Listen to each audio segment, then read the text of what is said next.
But Tennessee Congressman, combat veteran Mark Green, he's a member of the House Foreign Affairs Committee. He was there today grilling Anthony Blinken. He played a big role in that hearing. He joins us now. Congressman, thank you for being here. Yeah, thanks for having me, guys. You bet. A lot to get to about that hearing. But first, you're a veteran. You've been vocal on this administration. You know about all of us who've been asked to resign from the academy boards. You serve on the West Point board, but you are appointed through the House of Representatives. So you're not at law, they're not trying to remove you because they can't. But how big do you think these efforts to get people like me to resign? And were you offended when they had Press Secretary Jen Psaki talk about our qualifications to serve on those boards? Yeah, absolutely. Thanks for just hounding these guys on this. The President of the United States doesn't get to pick who is oversight. He can't pick who oversights the academies like this. It's very clear, and I really appreciated your letter, which showed the Supreme Court's ruling on this, that you can't just throw people to the curb and decide to just wholly have your folks on the board. So I appreciated your letter. And I will say, in terms of qualifications, the point of that board is to get a diverse set of ideology. On one point with the critical race theory and all this stuff they're trying to force at the academies, they say, oh, we need all these different ideas, and yet then they say certain people aren't qualified to be on the board. And so it's just a contradiction. Yeah. Totally agree. Congressman, I do want to turn back to the hearing today with the Secretary of State being questioned by the Foreign Affairs Committee. You are on that committee and you questioned Blinken's credibility. I want to play a clip of your question to him for our viewers. Watch.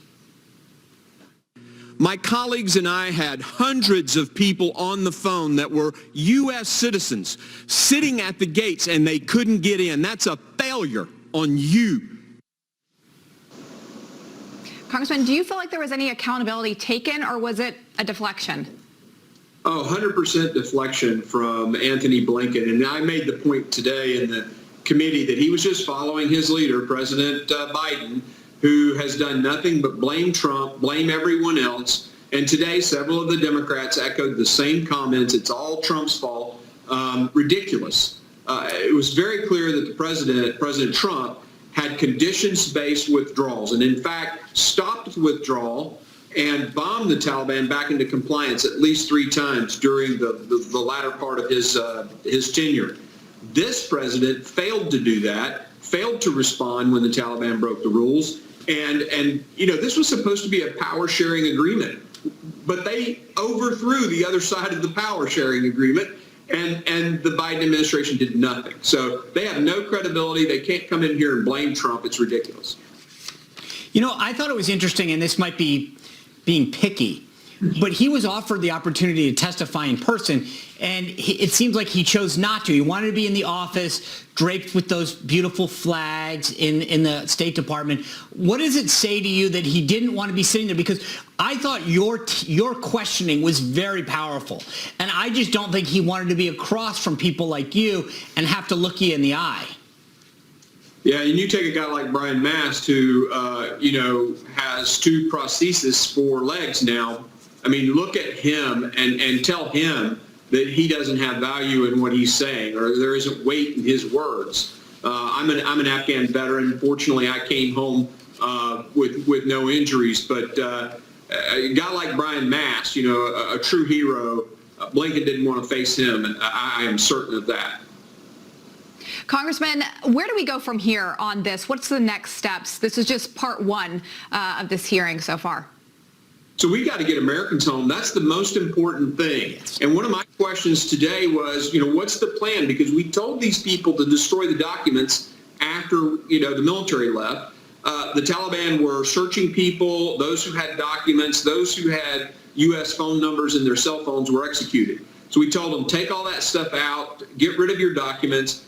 Well, you can't leave the country in an airplane. You can't walk across the border if you don't have documents. So, he says he has a plan to bring people home. Well, how do you get those people documents? And that's our number 1 priority, getting every American and every ally who helped us home. It's so sad that our own government is now relying on all of these brave former veterans and their groups who are going in and doing the work that the State Department should have. There are so many times when we are taught in the military, you don't leave anyone behind. We've left a bunch of people, and now it's like, well, some of them wanted to stay. It is, I think it's so undermining of what America stands for. But I can't get over the fact that this is where we are now as a country, that we've gone from leave no man behind to just leave some people. You know, Sean, I think I saw a poll the other day that said 87, 88%, something like that, of Americans feel like they should not have left without every American being gone. I mean, I can't think of the last time 87 or 88% of Americans agreed on anything. But one thing's for sure we agree on: you don't leave Americans behind in a combat zone. This guy is a failure. This presidency is a failure. The Secretary of State is a failure. They both need to resign. Can I ask you a question? The White House told us over and over again, Jen Psaki from the podium and other officials, that these folks would all be vetted. Now we're hearing reports that Afghans are coming into this country with measles. And that clearly doesn't look like they were vetted from a medical standpoint, never mind a national security standpoint. How concerned are you and your colleagues? You know, I'm not as concerned. I mean, obviously, communicable diseases is something that's very concerning, you know, COVID, all that. I'm more concerned about the, Taliban guy who snuck into the crowd. There were as much as 30% at some of these facilities that don't have documentation of any kind, meaning we have no biometrics, fingerprints, we have no, retina scans, we have no way to confirm who they are. It's very possible that we got somebody who's a bad guy in that crowd.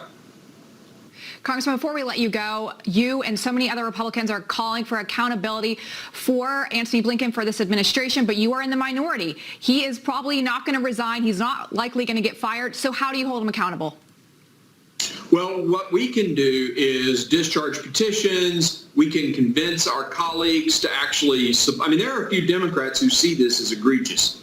So we can get hearings held. We can get, the pointed questions asked, and hopefully hold these guys accountable. What we also did is sent letters to the State Department saying you must preserve all the documents. So that becomes a legal request. If they destroy it, it's contempt of Congress. So that when we are in charge in 22, and we are going to be in charge, after the 22 elections, we can really get to the bottom of it.